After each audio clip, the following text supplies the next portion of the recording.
இயேசு கிறிஸ்துவின் நாமத்தினாலே இந்த மதிய வேளையிலே உங்களை அன்போடு கூட வாழ்த்துகிறேன். குயவனே, இந்த நிகழ்வின் அடிப்படையிலே விலகி போகாதிருங்கள் என்ற வசனத்தை நாம் தியானித்துக் கொண்டிருக்கிறோம்.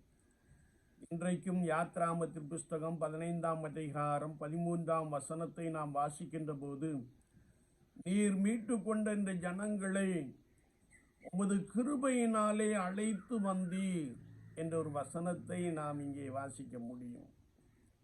இஸ்ரவேல் ஜனங்கள் எகிப்தின் அடிமைத்தனத்திலே கிடந்த பொழுது ஆண்டவர் மோசேயின் மூலமாக தம்முடைய ஜனங்களை அடிமைத்தனத்திலிருந்து வெளியே அழைத்து வந்தார் என்பதை நாம் நன்றாய் அறிந்திருக்கிறோம்.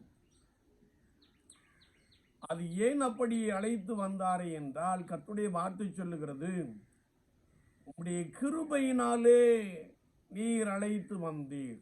நாம் ஏற்கனவே சொன்ன வார்த்தையின்படி, கிருபை என்பது தகுதியில்லாத நமக்கு ஆண்டவர் கொடுக்கின்ற ஒரு ஈவு. இஸ்ரவேல் ஜனங்கள் அடிமைத்தனத்திலே துயரப்படுவதை, கஷ்டப்படுவதை, அதிகமாய் நெருக்கப்படுவதை அறிந்த ஆண்டவர் அவர்களை மோசேயின் மூலமாக மீட்டு கொண்டு அழைத்து வந்தார். அப்படி அழைத்து வரப்பட்ட ஜனங்கள் அற்புதங்களினாலும் அடையாளங்களினாலும் அழைத்து வந்த அந்த அனுபவத்திலே அவர்கள் முறுமுறுத்ததின் மூலமாக தேவனை விட்டு விலகினார்கள் என்பதை குறித்து நாம் நன்றாய் அறிந்திருக்கிறோம்.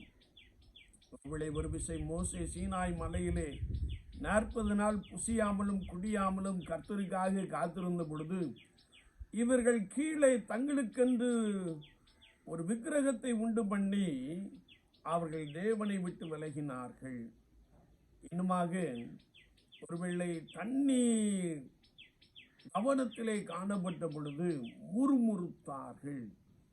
முறுமுறுத்தின் நிமித்தமாக கர்த்தரை விட்டு விலகினார்கள் என்பதை நாம் பரிசுத்த வேதாமத்தின் அடிப்படையிலே கானானின் பயணத்திலே நன்றாய் அறிந்திருக்கிறோம். என்னை கேட்டுக்கொண்டிருக்கிற என் அன்பு சகோதரனே, சகோதரியே, நாம் நம்முடைய செய்கைகளின் மூலமாக அடிக்கடி ஆண்டவரை விட்டு விலகி விடுகிற ஒரு காரியத்தை நம்முடைய வாழ்க்கையிலே நாம் பார்க்க முடியும்.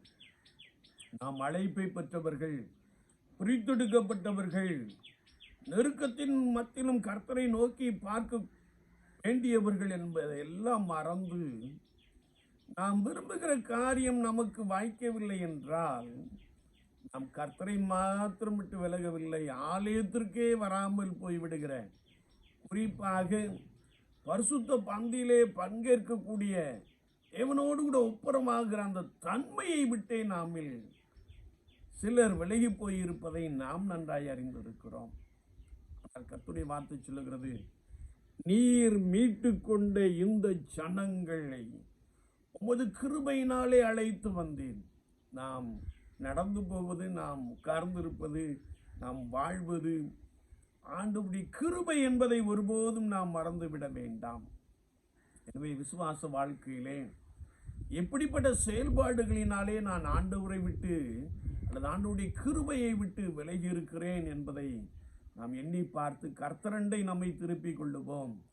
ஆண்டவரே, என்னை மன்னியும், உடைய கிருபையினாலே என்னை பலமாய் ஆட்கொள்ளும், என் மீறுதல்களை மன்னியும், என் கீழ்ப்படியாமையை மன்னியும் என்று சொல்லி கர்த்தருடைய சமூகத்திலே நம்மை தாழ்த்தி அர்ப்பணித்து நாம் அவருடைய கரத்திலே நம்மை ஒப்படைத்து விடுகின்ற பொழுது, மாறாத அவருடைய கிருபையினாலே நம்மை மீண்டும் அடைந்து கொள்ள போதுமானவராக இருக்கிறார். கர்த்தருடைய ஆவியானவர் சொல்லுகிறார், இஸ்ரவேலே, நீ விலகி போனாய், ஆனாலும் என்னிடத்தில் சகாயம் உண்டு என்று சொல்லுகிறார். கர்த்தரண்டை திரும்புவோம். கர்த்தருடைய சகாயத்தை, கர்த்தருடைய கிருபையை பெற்று தொடர்ந்து அவருக்காக பலமாய் வாழுவோம். கர்த்தர் உங்களோடு கூட உங்களை பலமாய் ஆசீர்வதித்து வழிநடத்துவாராக. ஆமேன், ஆமேன்.